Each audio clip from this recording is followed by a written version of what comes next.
हमेशा सरकार बार रिपीट होगी, ये निश्चित है, क्योंकि माई बाप तो जनता होती है। जनता का मूड इस बार रिपीट करने का ही है। मैं केरल गया था, केरल के अंदर 70 साल तक एक बार कांग्रेस एक बार कम्युनिस्ट पार्टी के शासन आते थे। इस बार सिर्फ इसलिए रिपीट हुई कम्युनिस्ट पार्टी गवर्नमेंट कि कोविड में अच्छा काम किया। तो अगर वहाँ के लोग समझदार, हमारे लोग भी कम समझदार नहीं हैं, लोग समझते हैं कि यहाँ भी शानदार काम हुआ कोविड का। बिरला मॉडल हमारा पूरे WHO तक पहुँच गया। और साथ में जो हमने कानून पास किए हैं वेलफेयर के, स्कीम लेके आए हैं, राइट टू हेल्थ का एक्ट बना दिया, चिरंजीवी योजना लेके आ गए, जो 25 लाख का बीमा था 50 लाख का कर दिया। हिंदुस्तान में कहीं पे भी नहीं है। OP लागू कर दिया, जो कर्मचारियों के लिए बहुत बड़ी उपलब्धि है उनके लिए, क्योंकि उनकी सिक्योर हो गई रिटायरमेंट के बाद लाइफ। मैं समझता हूँ कि और भी कई कारण हैं कि जनता का मूड देखते हैं कि लगता है कि हमारी गवर्नेंस को, हमारी स्कीमों को हमारे फैंस लोगों ने लाइक किया। इसलिए कई जगह और राजस्थान में एंटी इनकम्बेंसी नाम की चीज़ नहीं मिलेगी आपको सरकार के खिलाफ में। ये बहुत बड़ी उपलब्धि हमारी है। तो अगर सरकार के विरोध में कोई लहर नहीं लग रही है तो संभावना ये है कि आप सरकार बनाओगे वापस। सर, लोग यही कहते हैं कि एंटी इनकम्बेंसी कैंडिडेट्स हैं, MLAs हैं, उनके खिलाफ नहीं, वो भी मैं समझता हूँ कि देखिए, एक तो झूठा बदनामी बहुत किया गया जानबूझ के RSS BJP ने। MLA के बारे में कह रहा था कि भाई 40 दिन तक हमारे साथ रहे थे वो। जिस प्रकार BJP का जो षड्यंत्र है सरकार गिराने का, हॉर्स ट्रेडिंग करके।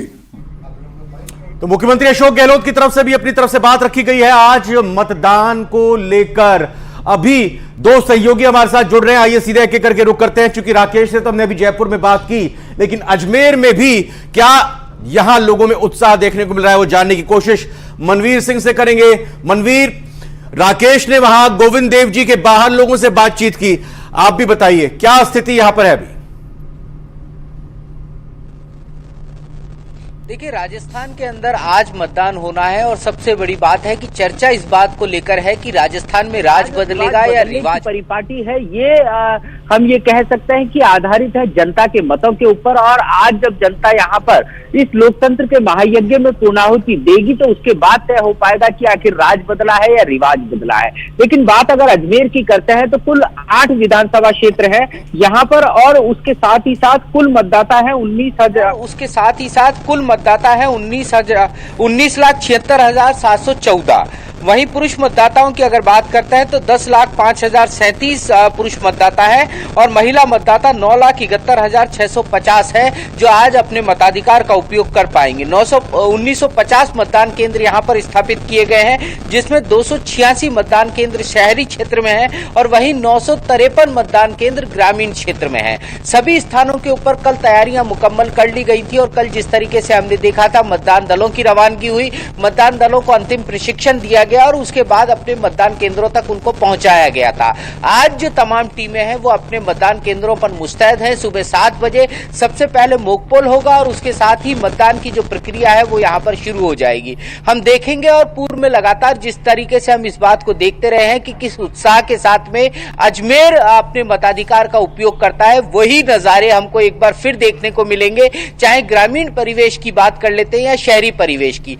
लेकिन ये इस बार जब मतदान होने जा रहा है तो सभी राजनीतिक दलों की सबसे ज्यादा नजरें अगर कहीं टिकी हुई हैं तो फर्स्ट टाइम वोटर्स के ऊपर टिकी हुई है, युवा मतदाताओं के ऊपर टिकी हुई है। और जिस तरीके से इस पूरे चुनावी कैंपेन में हमने देखा, चाहे भारतीय जनता पार्टी हो, चाहे कांग्रेस हो या फिर अन्य दल या निर्दलीय हो, उनका सबका जो केंद्र था वो युवा मतदाता थे। उनके लिए कई तरह की योजनाएं, कई तरह की घोषणाएं हमने राजनीतिक दलों के माध्यम से सुनी। महिला मतदाताओं को लेकर भी ये पहली बार था कि जब भारतीय जनता पार्टी और कांग्रेस दोनों ही मुखर हुई, उनके लिए कई बड़ी योजनाओं की घोषणा जो है वो उन्होंने अपने मैनिफेस्टो में की है। आज का दिन हम ये कह सकते हैं कि बेहद महत्वपूर्ण दिन है। अब जो जिम्मेदारी है वो मतदाताओं के ऊपर है कि वो अपने मताधिकार का उपयोग करें, अपने घरों से निकले और अपने मताधिकार का प्रयोग करके एक अच्छी सरकार यहां पर चुने। राज बदलेगा या रिवाज बदलेगा, इस बात का जो नतीजा है वो आगामी 3 तारीख को आएगा। जी बिल्कुल, सवाल यही है कि राज बदलेगा या रिवाज बदलेगा, क्योंकि कांग्रेस लगातार ये दावा कर रही है कि इस बार हम रिवाज बदल डालेंगे। कितना उत्साह वहां पर दिख रहा है मतदाताओं में? कुछ ही समय का वक्त रह गया है अब। देखिए, जिस तरीके से हमने पूरे चुनाव कैंपेन को देखा था, मतदाता बहुत साइलेंट नजर आ रहा था, लेकिन जहां तक मतदान को लेकर के तैयारियां हैं वो राजनीतिक दलों ने भी की है और जनता भी एक स्पष्ट मानस के साथ में अपने मताधिकार का उपयोग करेगी। इस बात का जो संकेत है हमको उस समय भी मिला जब बुजुर्ग और दिव्यांग मतदाताओं की होम पोलिंग की गई थी, घर घर जाकर के उनके वोट जो है वो डलवाए गए थे। उसके साथ साथ जो राज्य कर्मचारियों के मतदान का उत्साह था वो भी साफ तौर पर हमने देखा था। तो हम ये कह सकते हैं कि एक बड़ा उत्साह राजस्थान के अंदर है, अजमेर के अंदर है। सुबह 7 बजे से जब यहां पर जिस मतदान केंद्र पर हम खड़े हैं, इसके साथ साथ तमाम मतदान केंद्रों के ऊपर मतदाताओं की कतारों का लगना शुरू होगा। लोग अपने घरों से निकलेंगे और एक नारा जो आमतौर के ऊपर हम अजमेर में सुनते आए हैं कि पहले मतदान। ठीक है, बिल्कुल मनवीर, अब राकेश का भी रुख करना हम इस वक्त जरूरी समझते हैं, क्योंकि राकेश अब जैसे जैसे दिन चढ़ रहा है, लोगों की बाहर निकलने की जो कहें कि तस्वीरें भी ज़्यादा सामने आ रही हैं, और इसके साथ साथ आज 7 बजे का जो वक्त है वो वोटिंग का शुरू होने वाला वक्त है। और अमूमन देखने में यही आता है सामने कि सुबह जब पहला मत होता है या 7 बजे का टाइम होता है या मतदान का शुरू होने का वक्त होता है, तब बड़ी संख्या में लोग आते हैं, या फिर शाम के टाइम पर आते हैं। तो ये माना जाए कि अभी आप, मुझे लग रहा है कि शायद किसी मतदान केंद्र के पास ही या फिर भी गोविंदेज में मंदिर के पास ही हैं आप। बिल्कुल, हम गोविंदेव जी मंदिर के सामने हैं और यहाँ पर नजदीक पर कई मतदान केंद्र हैं, चूंकि काफी भीड़ भाड़ वाला इलाका है और बड़ी संख्या में यहाँ पर मतदान केंद्र हैं। चूंकि हम जिस तरीके से सुबह सुबह महिलाएं खासतौर पर घरेलू कामकाज में जुटती हैं, लेकिन आज यहाँ पर जो अपने प्रदेश की सबसे बड़ी पंचायत के लिए वो अपने मत का प्रयोग करने के लिए यहाँ पर तत्पर हैं और सभी महिलाएं पहले मतदान करके, क्योंकि सुबह महिलाओं की भागीदारी ज्यादा होती है, उसके बाद फिर दोपहर के समय पर महिलाओं की भागीदारी होती है। तो यहाँ मतदाताओं का जो एक स्तर है वो डिसाइड करता है कि किस तरीके से मतदान का प्रतिशत आगे बढ़ता है। जो महिलाएं हैं पहले घरेलू कामकाज के बाद फिर निकलती हैं, फिर मतदान करती हैं, और युवा सबसे पहले मतदान करने पहुंचता है, जो खासतौर पर पहली बार वोट देने जा रहा है।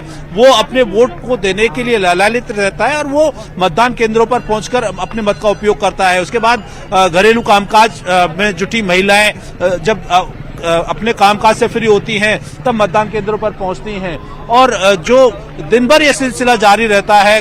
करीब सुबह 9, सवा 9 बजे जब एक बार पहली बार मतदान का रुझान आता है, कितने फीसदी मतदान हुआ है, उसके बाद ये धीरे धीरे तेजी से आगे बढ़ता है। हालांकि ये प्रक्रिया देर रात तक जारी